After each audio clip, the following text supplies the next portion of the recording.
Coming up next, On the Spot. The Tokyo Game Show is over, but we're just beginning to sort through all the great coverage from our team in Japan. Jeff Gerstmann will stop by with some highlights, including his shiny new GBA Micro. Also, Alex Navarro will demo Indigo Prophecy, Brian Ekberg tees off with Tiger Woods, and Jeff is taking on all challengers in Burnout Revenge. Plus, we've got wailing guitars, Doom on your phone, and a whole lot of Genji to give away live and on the spot.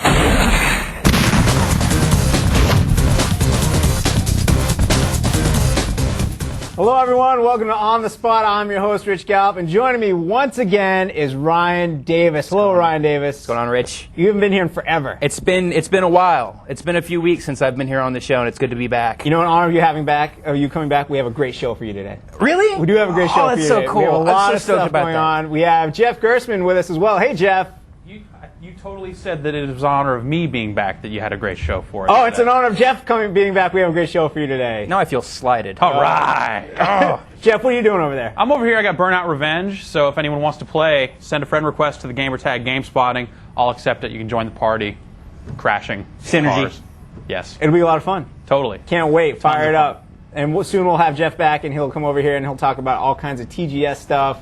But right now, TGS, what's that? That's the Tokyo Game Show, Ryan Davis. Jeff was just at it along with like a billion other people from here. That's right. And they did a mountain of coverage. Huge amount of coverage. We had 12 people over there from both the GameSpot Live team and the GameSpot editorial team. Yep. Just doing all sorts of coverage, looking at the games they had there, talking to companies before and after the show. Yep. And we killed it. And that was also, this was a huge TGS because of, well, we'll talk about why it was We'll talk about it in a later. second. Before we go any further, I gotta let everyone know is that for our third week in a row, we're pimping the End Your Suffering contest. It's right up there on the page. It's right up there. I think that's about right, yeah. You click on it. It doesn't matter if you're GameSpot Basic or GameSpot Complete. Last week we gave away a PSP. This week we're giving away an Alienware laptop. So go right now. Yes, an Alienware laptop. I wish I knew the exact specs. It's good. It's real good. But go click on that banner up there. Enter it, and you still have time to win the Alienware laptop. We'll announce the winner at the end of the show, as well as the winners of our 3 Advent Children Japanese DVDs, and we're going to give away 200 demos of Genji. That's not a lot. This 10 that's or not. 20. That's only a couple. This is not that's the 200. That's a few of them. Yeah, we'll give away to 200 one lucky winner. 200 copies.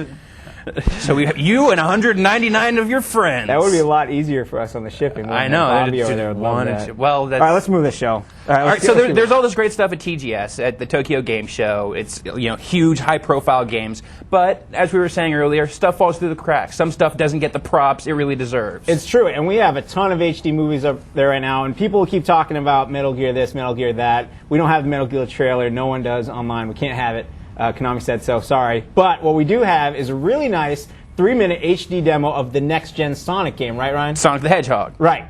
Sonic the Hedgehog. That's right. That's Sonic Boom or something. I don't know. Well, I'm being branding here. There's a Sonic Boom game coming out? There is. Awesome. Yuji Naka, Mr. Sonic himself. Yuji Naka did the demo himself, and we have a clip of it. Ryan, I'm going to send you away in just a second. That's fine. All right, cool. Check out this demo right now.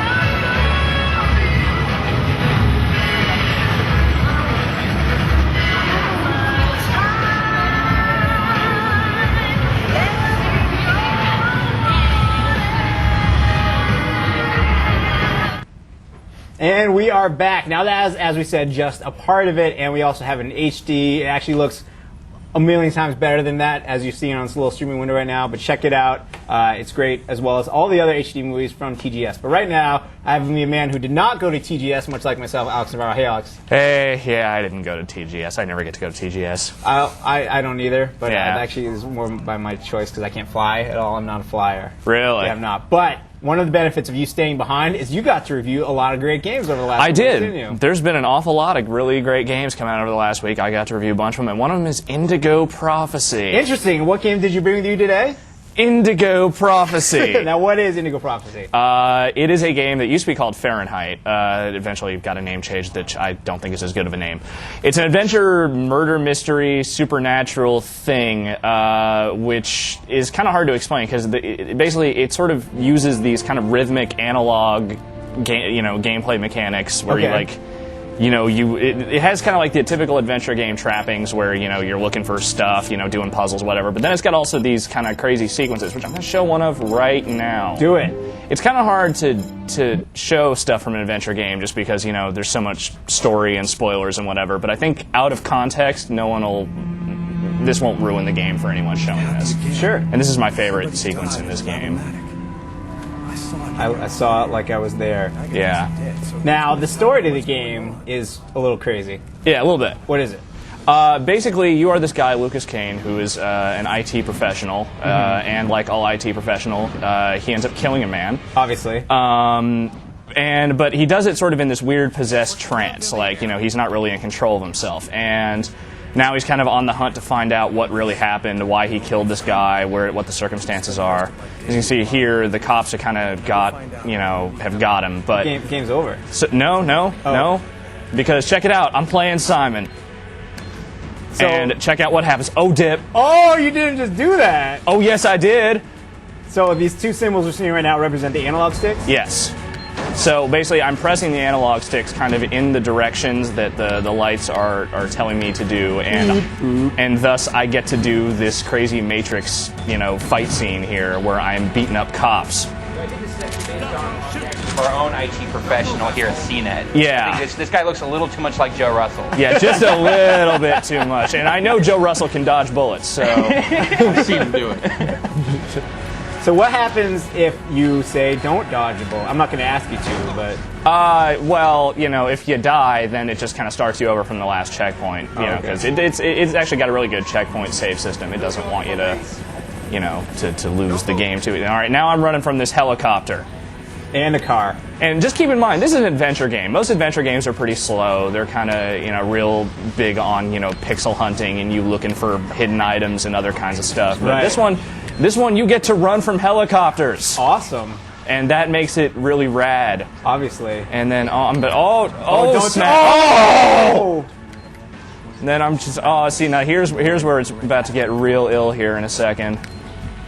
And, Now, as we know, our favorite part of the show is getting questions from our game. Hold on, I'm about to jump on this helicopter. Okay, I'm sorry, you jump with the helicopter. Yeah, and right, then here's another mini game. I got to hold on to this helicopter by pressing the right and left trigger buttons real fast. Okay. It kind of simulates strenuous activity in the game, like, say, hanging off to the side of a helicopter. Dude, that's not hard. Or running the 100-meter dash. Yes. It is not unlike running the 100-meter dash. I thought you slapped your hand on the ground for that test.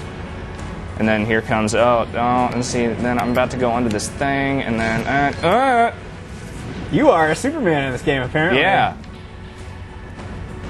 So yeah, that's... and that was the female... That's the female cop. After you? Yeah, and actually you get to play as both the detective characters who are kind of tracking you down. Do you see what that guy just did? Yeah. Oh, that's crazy. Oh, yeah. By the way, what's this game rated? This game's rated M. It's a small window. Yeah, all right. I kind of forgot about that. But another aspect of the game is that it's not linear, correct? It is not really, no, because there's a lot of different sequences you can kind of do where, you basically make dialogue choices and, respond to questions differently, and depending on how things go, the story will branch. It is always kind of the basic same plot line all along, but different events will take place depending on what you do and how you choose and that kind of stuff. Cool. So. Is there anything else you want to show us about the game? I kind of, there's a bunch of really weird, like the hidden dance floor. Right, I really want to know what this is. I've never actually bothered to check this out. So this is a secret unlockable? This is an unlockable thing. This is not something that's actually in the game. Oh, yeah, all right. See, this is apparently some sort of dancing thing. Okay. I think it delivered on what it said it was gonna. Yeah, apparently there's just this is a dancing mini game that you can just unlock. It's kind of dirty. That's enough of that. Let's get out of that. That was really ridiculous. As I was saying before, my favorite part of the show is getting questions from you, the viewer, especially if you're a GameSpot Complete user. You have the form at the bottom of the page. Fill it out, your name, where you're from, and we'll ask questions just like this one. Hey, Alex. This dude Collins in Minnesota. Yeah. Or dudette, someone named Collins. Indigo Prophecy, how significant of an effect will your choices have on the storyline? A fair amount, though. I mean, again, it is basically the same story the whole way through. So there are 3 different endings in the game that you can get, and they're all basically variations on the same ending, but with kind of different scenarios. I don't want to give anything away because that would be bad. But yeah, it does make a fair amount of a fair amount. But here's the thing: is that once you beat the game, you can just go back and play any of these chapters over again. Oh, that's cool. And then you can just play it make you can play it differently, do different choices, whatever. And there is one thing I wanted to show. One last thing. I want to show the tutorial because the tutorial in the game is totally bananas. Okay. It's bananas. Who are you, Jeff? Yes. It's the writer director of the game, basically in polygonal form, telling you how to play. Oh, it's David Cage. Hey, David. And he's got this real thick French accent, which is they're cool. hearing it right now. Yeah. And basically he lets you control this crash test dummy as you kind of like wander around and learn all the controls and stuff. That's cool. Yeah. It's not the guy. It's not the parappa rapper guy. No, it's not the parappa guy. That's really too bad. But perfect. Now you know how. So yeah. Well, this game looks really great, and it's out now. A funny thing. I don't think it actually is. It was supposed to come out this week, but I've been looking around, and EB said back-ordered, other places said back-ordered, and now all the dates say 9/26. So it looks like it'll be next week. Yeah, it's out real soon. What platforms? Xbox, PS2, and PC. Very cool. And you gave it a 8.4 on Xbox and PS2, where we'll have the PC review pretty soon. Yeah. Great. Well, thanks for coming by, Alex. Yeah, no problem. Appreciate it. Hey, Ryan and Jeff, what's going on over there? I'm watching Jeff play some Burnout Revenge over here. Oh, really? Did I get you in a good time? Can I say poorly? What happened? Poorly, Jeff has been playing. Oh. Are you having trouble with the game, but Jeff's been playing, and he came in like 4th in that last race? Yeah, you try standing this close to it. You need this blurry from this angle. We'll see how well you do. Qualify. No, I'm funning you. Yeah. So we've just been playing regular old just races here in Burnout Revenge. If you want to come and play against Jeff and humiliate him, yeah, we'll drive. Game spotting is the gamer tag. Make a friend request. We'll add you to the party. It will be on. Right now, we're just kind of in between matches, so if you hurry it up, you might be able to get in on some of this. We're getting ready for looks like a road rage event. Road rage event here. Oh, you guys get that going. I'm actually going to ask. I have a whole bunch of questions that just came for Indigo Prophecy. Let's see if Alex Wall. I want a race started. Basically, I'm buying time for you guys right now. Okay. Can you do that? Jeff, can we make that happen? I'm not hosting, so all right, sweet. We'll see what happens. Cool. All right. James Conner, Milford, Connecticut. How often are the Simon sequences in the game? Fairly often. Like there's really only a few different gameplay mechanics in the game, and that one pretty much simulates every. Like there's a bunch of conversations that use that also, like just because he's kind of got these psychic powers too, and like that lets him kind of concentrate and read people's minds at times and stuff. It's all kind of crazy, but then like also all the action sequences are pretty much that. That's cool. Yeah. All right, and let's see.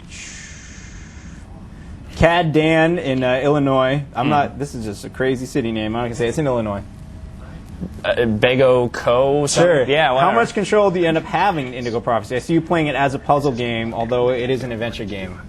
You get a fair amount of like third-person control through a lot of sequences. You can kind of wander around the environments, looking for stuff. You don't really get to like fight dudes or do any like serious action or anything. That's all handled by the Simon game and that kind of stuff. But you can search for items. You can pick stuff up. Physically do stuff. The right analog stick kind of acts as like your arm and stuff. So you can kind of do that and make actions that way.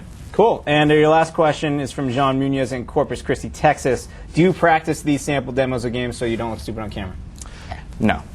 That's all skill right there. Yeah, that was all pure skill. We didn't know what the Underground Dance Floor was. No, I had no idea what that thing was about, and I'm really glad I showed that. Enough buying time. Ryan and Jeff, you guys racing yet? It's about to start. It's 3, 2, 1. We're going to get a little road rage going on here. Jeff's going to see if he can redeem himself. Into first place out the gate. That's a good start. So, Jeff, now that you're in the middle of playing this really intense game, I thought I'd talk to you about Tokyo. Yeah, sure. Let's hit me up, Now man. seems like a good time to discuss your jet-lagged travels. Just grill me, man. I'm totally alert, ready to go. So one of the big things coming out of the Tokyo Game Show was unquestionably the announcement, the revelation of the Revolution controller. Sure. Was what they showed there. That was the first time they showed it. Is that right? That's the big they reveal. unveiled it there, at an event, just prior to TGS and all that stuff. Now they didn't actually show any games. Right. No, there are still no officially announced games. They showed a few little demos, a little fishing rod thing, and a little... So it's kind of like proof of concept stuff that they were showing. Basically, stuff that kind of shows how the controller will work, or some early concepts that they've got as to, how they can make it go. Now, we actually have a little bit of that video from actually, we have the whole video from that Nintendo press conference. We're going to show you a little snippet of it of Iwata demonstrating the controller right now. I win. We started by disregarding the conventional wisdom that the game controller must be held by both hands. Please take a look at this video.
And we are back. And I got to say, when I saw that video the first time at that part of Iwata's keynote, that looks awesome.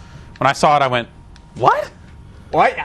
What? I had that very same reaction when the screenshots, we first saw the screenshots of what the controller looked like. And you see that and you're just like, oh, it's a remote control. But yeah, but then how do you use it? And then you see that and it's like, oh, you use it just like the Dragon Quest little TV game that they came out with as a sword, or the Star Wars TV game that has a little sword that you go like this, or the table tennis game that has a little thing that you go like this. But it's way better than that. Because you'll be able to put multiple games into it instead of just buying a new console every time one comes out. And the games will have some real heavy hitters making them. I can't wait. Yeah. It's gonna be awesome.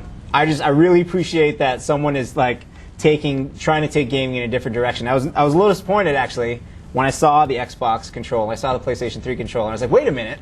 We've adapted so much over the years. We had the NES, got more buttons for the Super Nintendo, got the crazy 3-prong thing for the Nintendo 64, and then we got the GameCube controller, and then now it's just like, oh, we're just giving you the same thing better, and here comes Nintendo.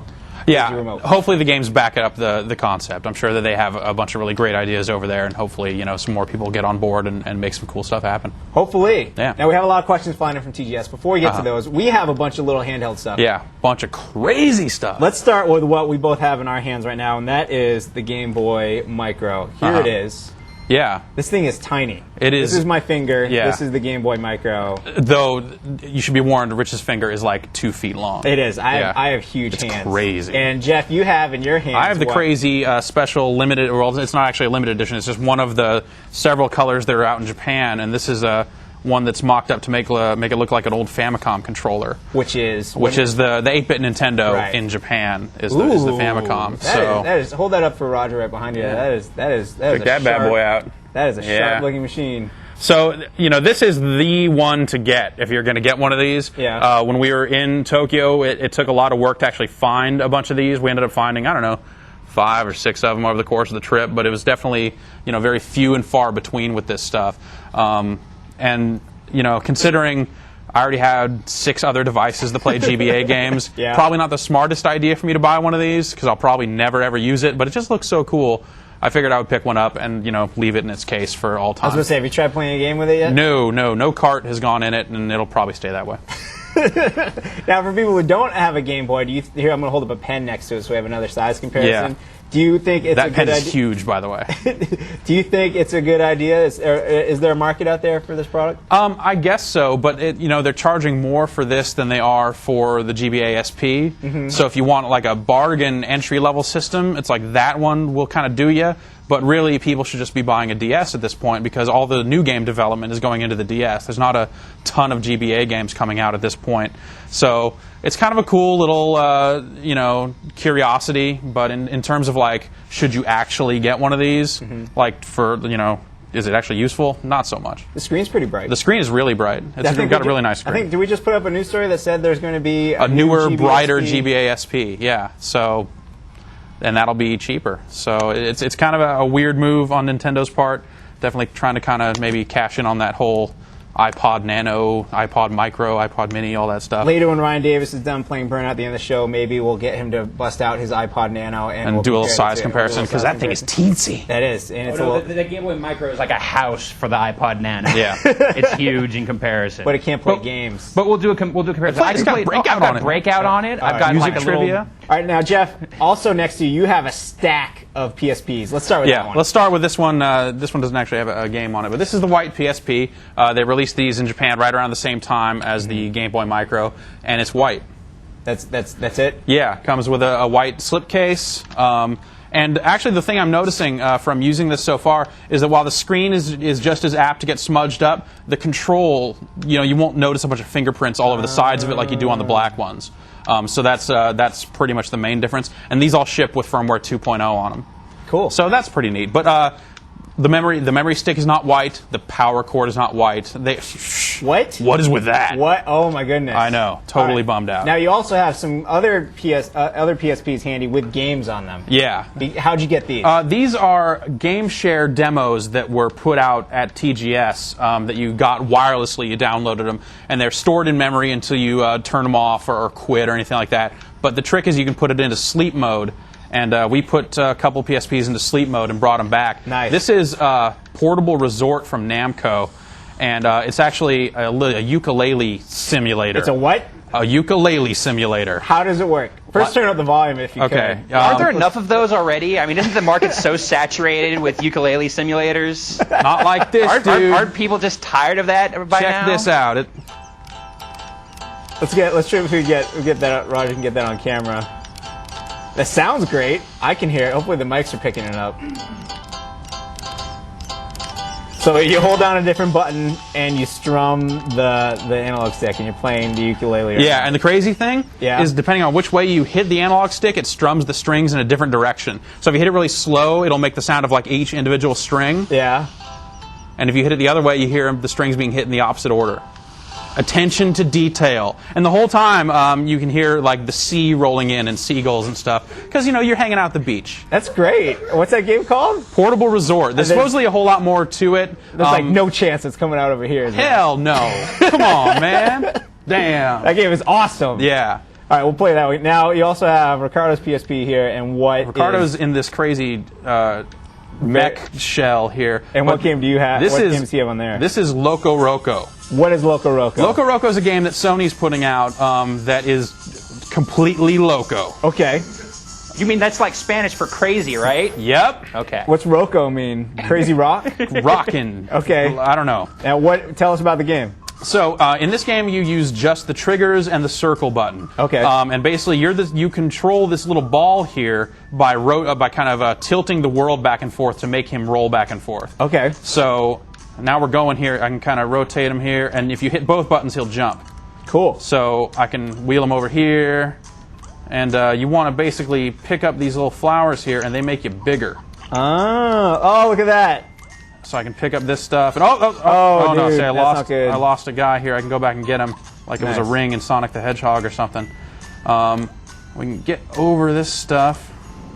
Do you feel like when you play this game, you tilt the PSP while you play it? The very first time I did, and this is a game that would actually be a really good candidate for some kind of like motion or tilt sensor, like they were planning to do with Mercury originally. Right. But it actually works really well with just the 2 triggers here. So if I can get what? So the game sounds simple, the controls sound simple, but they got to mix it up with some other stuff. What else can you do? Well, here, see, with the circle button here, see, I'm stuck in this little path. Oh no, you're going nowhere.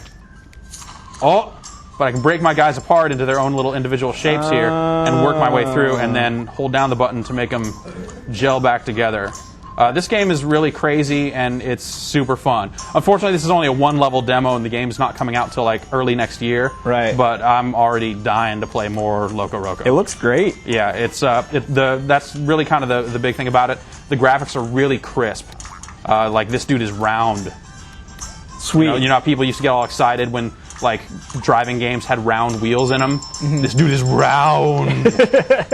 Oh, look at y'all blowing around the wind. Yeah, so the wind kind of breaks you up into little parts again, and I get blown down to this little snowy cave here. I can reassemble myself. You can get up to 20 of these guys on the screen at once, and that's just in this one level. So who knows? Maybe the other parts of the game will have you breaking up into even finer pieces. But this game is definitely one of the highlights of TGS, not just for the PSP, but I think kind of overall. It was just a really unique and interesting game that a lot of people are kind of calling the Katamari Damacy of this year's TGS. They're kind of liking it. Even though Katamari was there on the PSP. Right, yeah, that was there on the PSP. But, that's old hat now. Everyone knows what that game is. So this is kind of the new, cool, crazy thing out of Japan. We have a question from Nicodemic in Montreal, Canada. Okay. Do you think it would be possible to reconfigure the controls in Loco Roco? Jumping by pushing the left and right buttons simultaneously seems a bit awkward. It's not. It's not awkward. I don't think they'll reconfigure it, and I don't really think they need to. Cool. So, no. Sweet. Question from Matt Butler in Dubuque, Iowa. Dubuque. When does the white PSP come out in the USA? Never. No, I don't know. They haven't announced a date for it. I assume it'll come out here eventually, but right now we don't know. Cool. Do you think they'll come out with other colors? Yeah, totally. Yeah, I mean, I'm a big enough of an idiot to buy a white one, even though I don't use my current black one. I'm sure there are plenty other people. I have 3 now. 2 Japanese ones and 1 US one. And I use 0 of those 3. So, but more games are coming. That was actually the other big thing about TGS, is there were a lot of really great looking PSP games. So if you're a PSP owner, very exciting times. We have one last question from Tim in San Francisco. What was the Kuma Uda of this year's TGS? Oh, the Kuma Uda of this year's TGS. There wasn't really a whole lot of super crazy stuff there. Definitely nothing on the level of Kuma Uda. There's a game called Baita Hell 2000 for the PSP that looks to be kind of doing a WarioWare kind of mini-game compilation. And the thing they were showing had these 2 kids with axes, and whenever wood would pop up, you'd have to hit the button, and whenever a bunny would pop up, you'd have to not hit the button, or else you'd cut the bunny in half. And the weird thing is that these kids were kind of dressed up like Mario and Luigi. We have a trailer for that. Yeah, we do have some stuff of that up, and then there was also like a little 8-bit looking baseball game in there. So that's kind of a WarioWare-style mini-game compilation that definitely looked more sinister than WarioWare, and that could be really cool. Cool. Speaking of sinister, we do have a U.S. Handheld game. That's right. Here. We have some footage of it because it's going to be kind of hard to pick it up. You fire it up there. Yeah. The game is Doom RPG for cell phones. What is Doom RPG? Okay, so John Carmack sat down one day, said, you know what, all these modern 3D engines I'm making, I'm bored with it.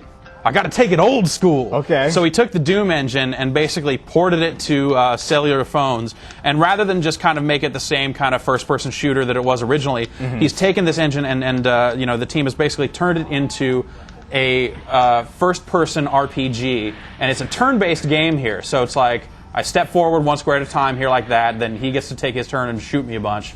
And eventually I'll get over there with that fire axe and give him the business. The axe stands a chance, you're telling me? The axe is very strong against demons, so 1-hit kill with that usually, but not here. That's a big demon. Yeah. Oh, boom! Now, I also just saw Homeboy running around with a dog. Yeah, you get a collar that you can use to control dogs, and basically you can get some dog-on-dog action right there. And that dog blew up! Game's crazy. You also get a fire extinguisher. You can put out fires like that. We're going to have a review of this game pretty soon. It's out on a few carriers here in the U.S., not all of them just yet. But it's a really interesting take on Doom, basically. And there's a lot of really funny kind of in-jokes. You run into scientists and talk to them. And It's a really neat game, really neat idea. Cool. Ryan Davis, I just saw you raise your hands. I was raising my hands What in happened? victory. What'd you do? Victory. I started up a new game over here, Burnout Revenge, and I just came in first, so I'm feeling good. Oh, you're feeling so good. I'm a little jealous. I actually want to go over there and play some Burnout now. Well, too bad. No, that's what's going to happen. Sit-down set. I am in control. Right now, you're going to come back over here in a moment. You're going to play Tiger Woods with our own Brian Eckberg. That's true. Jeff and I are going to run and play some Burnout. Hell yeah, we are. Yeah, obviously. Of course we are. All right. Well, now But, that I'm winning. Before we get there, we have a clip right now that our man Jim just put together. While people were in TGS, there was a competition of Metal Gear 3 subsistence. Thank you. I was going to say substance. And this is like the crazy like online version of Metal Gear, right? Right. So it's like you're taking all your Metal Gear controls and putting them into this 8-player 4-on-4 team combat thing. Right. Yeah. So let's see how. I think Brad was actually in the competition. Brad was in with the a team of tournament, other Americans. Let's see how Brad did. Check it out.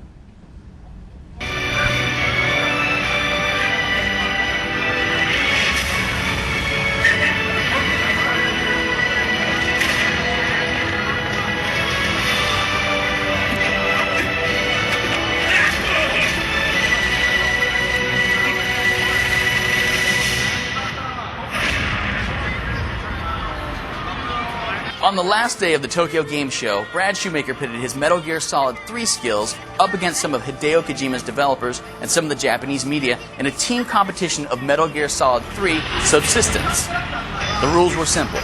Capture the frog and hold off the other team for 20 seconds.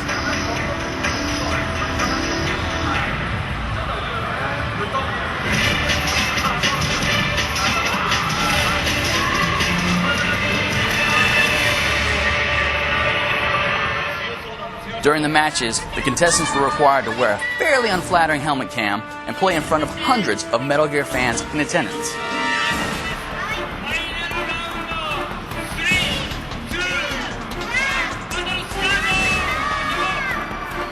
The first round of the competition matched Brad Shoemaker and his team of American game editors against the Kiroten development team from Konami.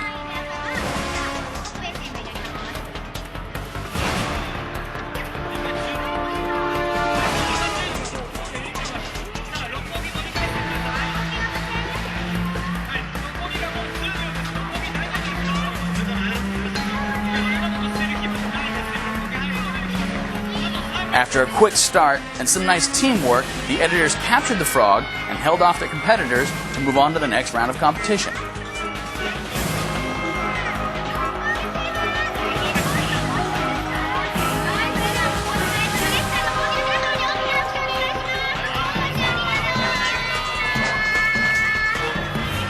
Not to be outdone, the Japanese editors of Famitsu magazine cleaned house against their competitors to also move to the next round.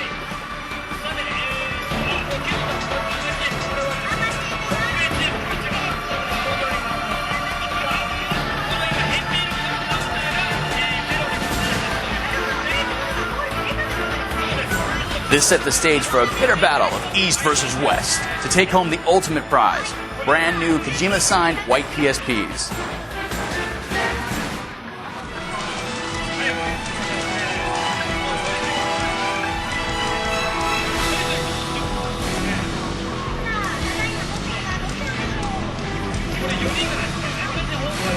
The two teams fought valiantly that day, with the Famitsu team setting a lot of American editors on fire while grabbing the frog and getting it back to their base.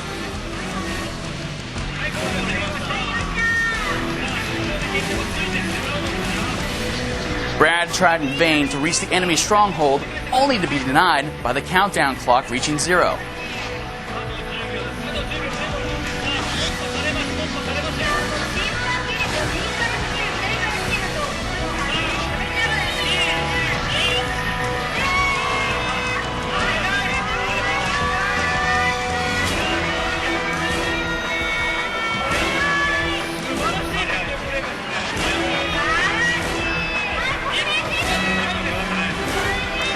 The American editors left the stage as grizzled veterans of the new multiplayer of Metal Gear Solid 3 Subsistence.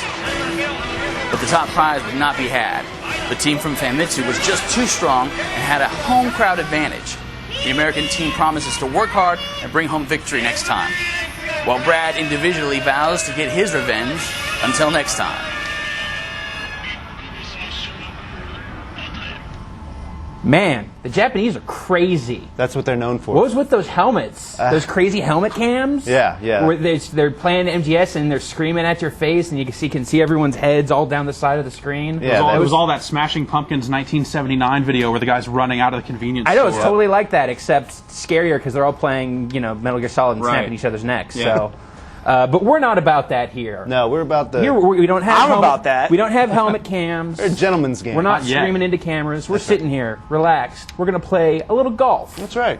Sport of Kings, or that's polo. That might be polo. Yeah. Water polo, maybe? I don't know. But Brian Eckberg, you're here with us today. You're going to play a little bit of. We've got the retail version of Tiger Woods PGA Tour 06 for the That's Xbox. right. That's right. We're And playing now, it right now. we've got you on here, and that's a pretty creepy version of you that we have on the.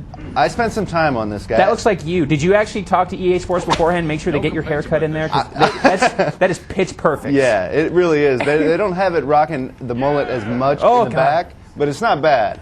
That's you though. That is definitely you. Yeah. So that's a new and improved game face that they've obviously tweaked since 05. Yeah, I mean, that's sort of one of the fun little features that the game has always sort of had and has continually improved upon as the game face feature.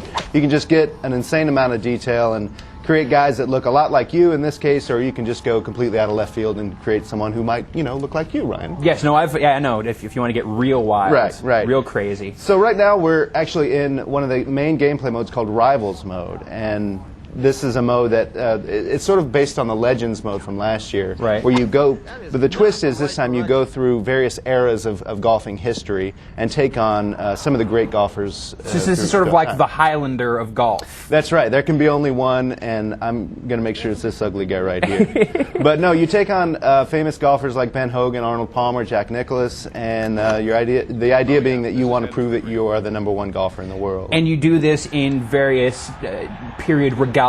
Yeah. In clothes that are appropriate. I've seen you in some pretty crazy, like little knee-high shorts Yep. and big funny poofy hats and.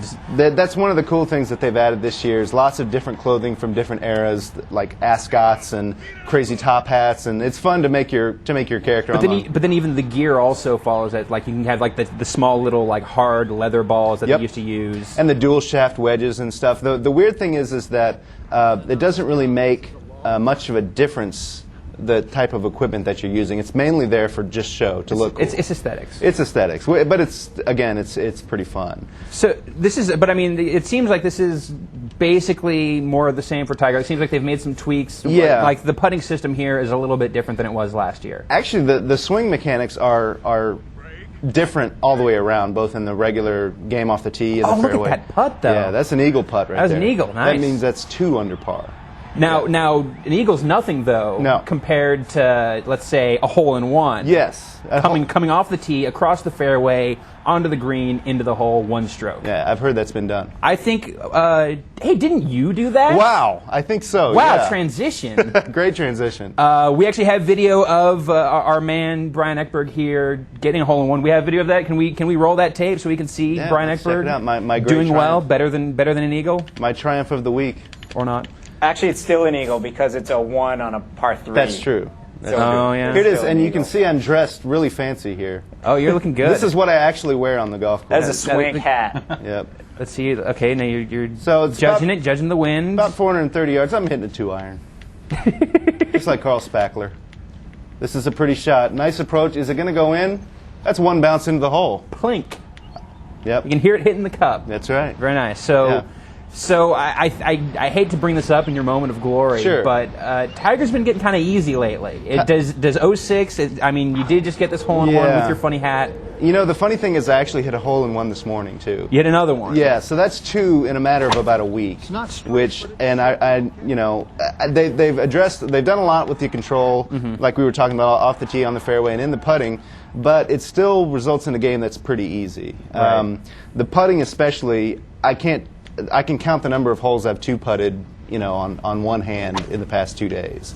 It's just a really pretty. So They've erred on the side of the caution, short. I The think. short game is still a little bit too easy. Yeah, it's just they I don't know. I think they were trying to mix things up with the controls to keep things approachable and add some challenge. But I think once again they sort of maybe erred on the side of caution. A little Well, bit. maybe we've still got 06 for the Xbox 360 coming, which was going to be an entirely different game. Yeah, well, I don't know about entirely. I think it's going to still have the same controls, and I don't think anyone knows what courses are going to be included, but certainly going to be a good-looking game. Let's see here. I've got a question here from Tim Clark in San Diego. Sure. Load times for Tiger Woods 05 were longer than expected. Has 06 fixed these problems?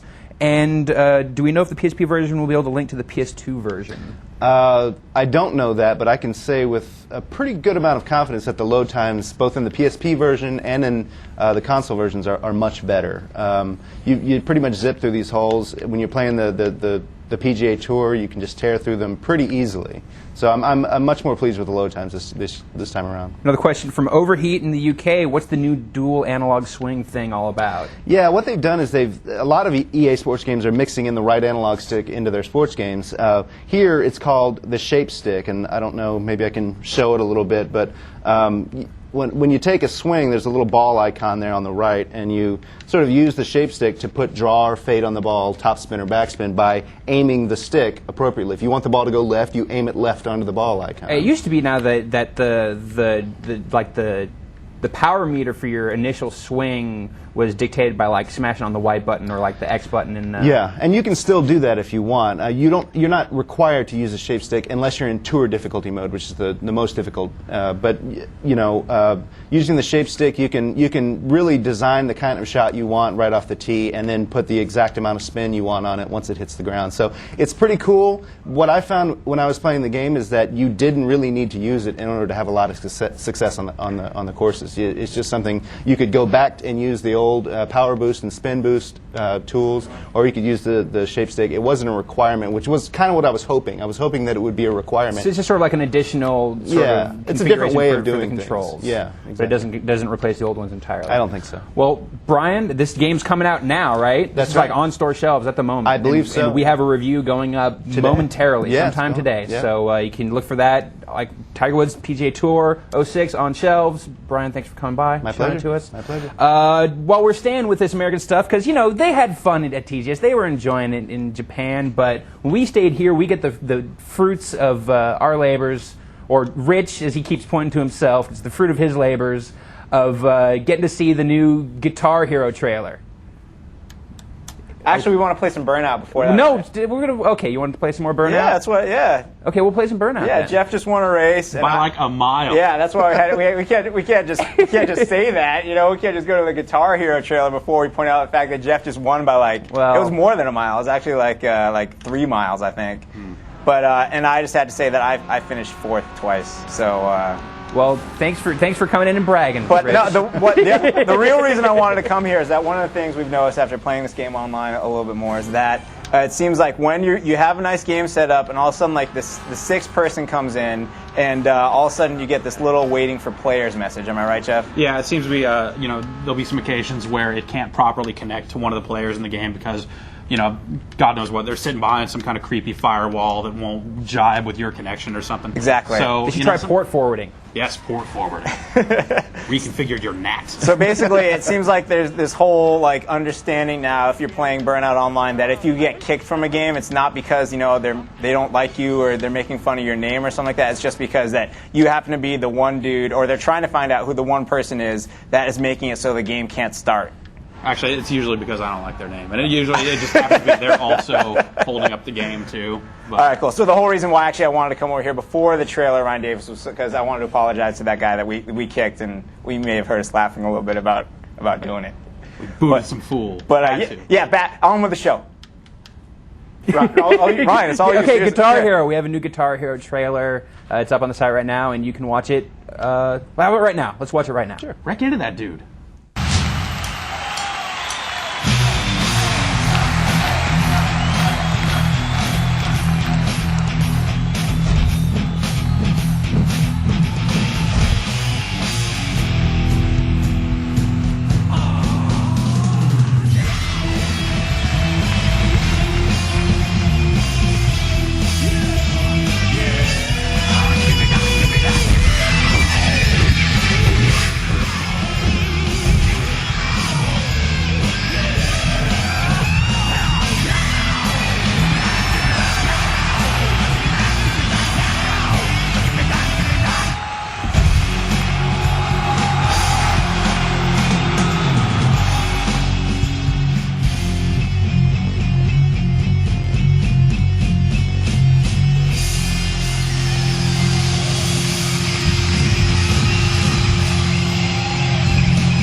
And we're back, and that's Guitar Hero. We had them on the show. Ryan Davis, you got to see the game at E3 way back when. Back at the beginning, back in the before day. anyone knew what the hell this game even was, or that there even was such a game. So, and it seems to have caught on in a big way, and I'm really happy about that because that game has such huge potential. And hopefully we'll get to see it again before it comes out. Maybe on the show. That'd be maybe a nice on the place to site. see it. We'll see. We'll see what we can do. But right now we have that trailer. We do, and it's a good trailer, and you should watch it because you get to see a whole bunch of new characters. What do you got in your hands there? So we were talking about it Ryan earlier, Davis? the comparison between the iPod Nano, the new iPod Nano, which is the new itty-bitty tiny iPod, and the new Game Boy Micro, which, Roger, we can do a little comparison here. That's about the same size that way. It's the width. There's the difference. That's the difference there, is that, still a lot smaller. This is still a whole ton tinier than the Game Boy Micro. But the Game Boy Micro is pretty small. It's the width where it loses mostly, though. And really, would you want a Game Boy that was that skinny? You wouldn't I even didn't even want a game. I didn't even know that I wanted a Game Boy this tiny, but apparently I do. Well, let's wrap up Lesson some learned. questions, shall we? You got some more questions. Let's wrap left up there. the show. All right, we got. First of all, I gotta say, if we could show it at the bottom of the screen now, we do have a 1-800-ish number for people to call. It's a 1-877 number. It's in the 800s. But that's a toll-free call, and and there it is right there, 1-877-506-8324. You call that if you're a GameSpot Complete member, tell us your username, and leave us a voicemail message, and you may hear it on the show. Do we know what that spells? Have we figured that Actually, out? 8324 spells tech. Nice. I know that much. Cool. But what's that got to do with things? 506 Tech. Yeah, but we have 3 questions already right now, so if we could hear the first one right now, that'd be great. Caller, go ahead. Is the movie's game coming out? I really want to play it. It looks really amazing, like Sims or something. I really want to play it. Thank you. Good night. Now, that was Richard from Hawaii, and he wants to know when the movies are coming out. It's just one game, so I say is. Am coming out? November 8th, Richard, November 8th. Thank you for the call. Our next question is from, I wrote it down somewhere. Billy, no, let's hear it. I wanted to know, why are they still releasing or still trying to sell current generation consoles during 2006? I believe that question was from Dylan in South Carolina. I'm pretty sure. Now, I'm going to toss that question over to Jeff, actually. Jeff, what can we see for the future of current generation consoles over the next year? Are they going to keep making them? Are they going to keep selling them? Yeah, totally. I mean, the PlayStation 3 is not even going to be out for a little while here, so there's still plenty of room for PlayStation 2 games. The Xbox, it seems like developers are dumping that relatively faster than PS2 maybe at the moment, just because there's going to be an Xbox 360 out and people are kind of moving development over there, and Microsoft isn't even really making any more Xbox One games. Are they making any more regular Xboxes? They, at some point they will stop. I don't know Okay. that they've necessarily stopped already, but they're probably pretty close to stopping if they haven't already. Cool. And basically they're going to keep selling what they have, and they're probably going to lower the prices on a lot because there are still plenty of people that don't have a PS2, that don't have an Xbox, that are kind of waiting for it to hit an even more of a budget price. So there's some great deals ahead if you've somehow managed to miss this entire generation of gaming. Cool. I mean, they still, until last I checked, recently we're still making and releasing PlayStation 1 games. There is a huge casual market of people that, maybe aren't going to spend $400, right out the gate on a new console, but, they'll throw down $150, and then, when the new games start costing $20 a pop, there's plenty of reason for them to continue making and selling current-gen consoles. Yeah, totally. And also, companies like EA have said in the past that they feel like they lost a lot of money, or rather didn't make some of the money they could have made because they dumped systems like the PS1 as fast as they did. So kind of this time around, the thinking is that a company like EA may very well support the PS2 for another 5 years. It won't get the A-list developers, and it'll probably just be like, here's another Madden game. It's the same as it's been for the last 5 years with new rosters. And for some people, that'll be enough. It'll be just kind of a bigger budget market moving forward. I have some very good friends that every time I go to their house, they have a PlayStation. It's like a newer PlayStation 1. It's kind of sleeker. The tiny little hockey puck looking It's like, thing. what is that doing connected to your giant, amazing looking television? But they still play it. It still plays good. The same reason to still hook up your Genesis and play a little bit of Madden on that, because it still works. So Cool. We have a third question. We have a third question. We have That's a what I third thought. question. Let's hear this from Bobby in Maryland. Bobby. What's up, guys? Nothing? The Game Boy Micro, to me, seems like the iPod Nano. It's just an upgrade physically with a couple of new additions here and there, is it really worth $100? No. Jeff? No. No. Totally. Straight up. No. You can get a regular GBA for cheaper, or you can just man up and buy a DS already. That's where all the games are going. If you're serious about playing games, serious enough to be calling an 800 number and asking us questions like that, then you're definitely serious enough to own a DS, which plays GBA games just fine. So the Game Boy Micro, cool little toy. If you're some kind of weirdo like me, you might feel the need to pick one up. Don't pick one up. This is a fashion accessory, almost as much as it is a game system, just in its size and the novelty of that. So that's kind of the appeal. A smaller DS, though, that would be cool. Now you're talking. Yeah, that would be cool. All right, let's give away some prizes, shall we? We have a laptop. We do. We have the winner of this week's version of the End Your Suffering competition, which you can enter up there, because there's still one more prize to win, which is a trip to... I think it's the other side, actually. It's the other side. It's over there. It's over there. It's over there, yeah. Stage left. Stage left. It's up there. It's over there. Go over there. Click on it. My bad. Now you tell me. People have been trying to point. Oh. Go over there. Anyways, we have a trip to Baltimore and tickets to a Browns-Ravens game. Baltimore, that's the show me state. It is. That's actually a city, Jeff. Whatever. A city. But anyways, the Alienware laptop is going to, you ready? Marina Moore. Congratulations, Marina. You have won yourself an Alienware laptop. You will be contacted by GameSpot to figure out how to send it and everything. But congratulations, and thank you for entering. And if you still want to win the trip to Baltimore, enter the thing up there. I'm pointing the right way now. It's the right one. Right, there you got it. All right. Now, also last week, we gave away 3 Advent Children Japanese DVDs. That's right. We did. And the trivia question was a doozy. That was a great trivia question. Jeff, have you heard the trivia question? I haven't heard it. That is a really good one. Greg came up with this. He's very proud of himself because it's a very hard question, very fun question. Okay. All right. The canon in Final Fantasy VII. The big old canon. The big old canon has the name. You already lost me. The name is the name of a song by what band? Tim knows. So Styx. No, it's kind of close. Actually, the name is what? It's Sister Ray. Sister Ray is the name of the canon. And then that is a song by... The Velvet Underground. The Velvet Underground. The Velvet Underground. So the answer we were actually looking for was The Velvet Underground, not the Sister Ray. And I feel bad because the guy who got it first right didn't give us their last name, so he can't win it. So if you're Eric in New York, sorry, Eric. You didn't need win. a full name. But these 3 people did win. You ready? Who is the winners? We actually had a lot of people get it wrong, but we also had a lot of people get it right. But the winners are Will Savage of California, Don Francis of California, and Don Edgecombe of Oregon. West Coasters. West Coast. They know their stuff. Will Savage is name of the show. That's a great name. Will Savage should be a politician or a used car salesman. Wasn't there a game with a name similar to that at some point? Have gun Will Savage. Will Rock? I'm thinking Will Rock. I'm sorry. Will Rock. Will Savage, Pontiac. We've got the savagest deals in town. All right, we're giving away 200 Genji demos. Oh, we have them all here. Send them all to Will Savage. We're just keep holding them up. We have so many of these things. All right, here they all are. There's a ton. 200 of them. This box that we're pulling from is just 100. It's just 100. We have more. This is only 100 of them? All right. Okay. There's no question. Basically, here's what I want. If you're a GameSpot Complete member, using the form at the bottom of the page, because it's going to be it's kind of difficult for us to ship out all this stuff, and I'm going to have to copy and paste all of your addresses on a piece of paper for the guy who's actually going to do the shipping. Everyone who properly formats their mailing address in the form below, so I can just copy and paste it easily. So in the big box at the bottom, put your full name, your full mailing address. So all I'd have to do is print it up and cut it out. Do that, and you win yourself a Genji demo. And if you're not watching the show live, still enter, because I have a feeling there'll be some. We're gonna have so many of these things. Problems entering their address. It happens every week. So that's your trivia competition. Enter a proper mailing address with your full name, city, state, zip code. That's no problem for Will Savage. Will Savage has got it down. Will, if you're with us, go ahead. We'll give you Will another Savage one. makes things happen. All right. Do we have any questions here? We had a bunch of questions. We have a bunch of questions. Are there anything that we didn't mention We yet? had questions about the Revolution controller. We had Bryn questions. from Ashland wants to know if we're excited about the Revolution's innovative controller. I am. You are? I'm Cool. excited about seeing games on it. I think that there's potential there for some real awesome stuff.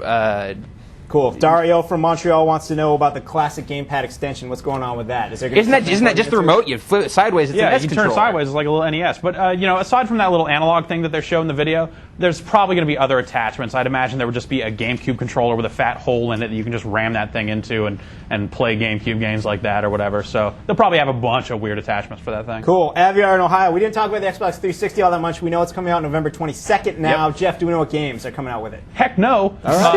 Perfect Dark Zero is shipping this holiday season, which I mean is probably going to be launched. And Need for Speed Most Wanted, they've said, is shipping alongside the console. But they refuse to say that anything is coming out on launch day. They're saying everything is launch window. They're talking about the holiday window. Right. For this Well, stuff. EA has specifically said at launch. Okay. So that Need for Speed Most Wanted you can count on. I'd imagine DOA 4 is going to be right around there. Madden will probably be right around there. But by and large, no idea. All right, and we'll his other question is when we'll know, and hopefully I would say before November 22nd. First week of October, I bet we'll know a whole lot more. That's when XO5 is happening in Europe. They already announced the date, so what do they have left to announce? Games. Good call. And our final question, Bobby, the same guy who called us, said, Ryan, you look kind of British, Justin Calvert, without your beard. It's not really a question. All right, just say like Justin Calvert. Okay, yeah. Thanks. I guess I don't. Cool. Let's mention the hotspot before we go. Jeff and I, Ryan, you haven't been on it yet. The hotspot is our weekly podcast, right, Jeff? That's right, Rich. Every Wednesday we cover the latest news and topics from the world of video gaming and have a great old time doing it. And everyone should tune in. Actually, we are now featured on AOL Radio. If you go to AOL.com/podcasting, you will find us there. And actually, AOL Radio is like free to everyone. You don't have to be on AOL. Exactly. You don't have to be on AOL. Just go to AOL That's Radio. cool. And they have a video game radio station. They do. It's called Video Game Scores. It's just great songs from all your favorite video games. Good stuff to do work to. Actually, I've been listening to a lot. And I think they have like a separate channel that's like just Final Fantasy music or something too. Don't Maybe. they? I think they did for a while. I'm not sure if they still have it, but the Video Game Scores channel I know plays a lot of Final Fantasy music. A little bit of Splinter Cell in there as well. Yeah, there's all kinds of stuff. Some Chrono Trigger stuff. And I believe you can find the hotspot over there as well. And it's all over there. That's a show. We burned through the internet. Congratulations. That's fantastic. I'm not going to be here next week, but Ryan McDonald will be back. He'll be sitting in this very chair, I think, holding it down. Fantastic. You won't be, maybe. But remember, send in your mailing address. Win some Genji, right, Ryan? Oh, win so much Genji. Or else we are just going to have to send all 200 of them to Will Savage. Will Savage presents Ford Geo Metro Dealership of the Year. I like to thank Jeff for coming by. I like to thank Ryan for coming by. I like to thank Alex for coming by. I like to thank Brian for coming by. Be sure to check out all the review for Indigo Prophecy. The review's coming soon for Tiger Woo, I do believe. Today. It'll be up later today if it's not up already. Read all the TGS stories. Check out the entire Iwata keynote speech, the entire Sonic the Hedgehog you find all the demo, TGS stuff. so There's a much big stuff. old button at the top of every page on GameSpot. You can see everything that we have from the show. And a whole bunch of people will see you next week right here on the spot. Thanks for watching.